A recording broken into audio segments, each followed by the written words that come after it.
So now that we have the geometry and then everything else sort of laid out the way I want it through a nice wide angle camera set inside of my virtual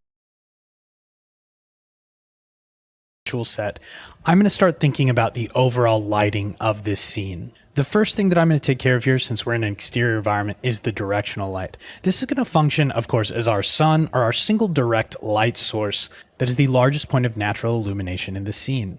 For interior sets or locations without any windows or openings where light would be coming in from outside, this light source isn't going to be necessary. I'm also going to add in an exponential height fog actor and enable volumetric fog. This will allow us to have a little bit more sense of depth through the illumination of this fog. I'm using spotlights to boost the volumetric light, especially in the far background. That'll give me a sense of diffuse light coming from the sourciness of this directional light, but extending that throughout the background of my scene and sort of serving to highlight it. So for the volumetric effect to work on the spotlight, you need to have the exponential height fog setting. It's also to help for aesthetics because I'm basically highlighting points of the scene too that directional light isn't quite touching in the way that I'd want it to. This is going to add some fill into my environment and once again is sort of covering areas, nooks and crannies that the directional light on its own can't really fill. This also helps in adding depth in the sense of defining the foreground, middle ground, and background.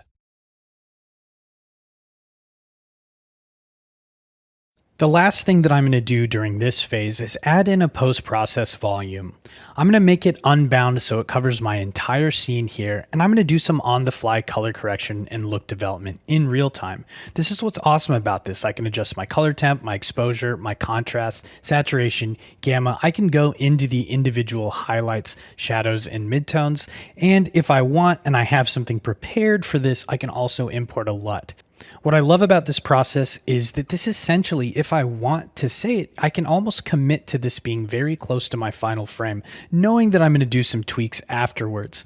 But the sense of freedom here is incredible because what I can innately understand is that if I ever want to change anything, there's no waiting. I can do it immediately and I can do some rapid creative iteration on my look development right inside of the editor.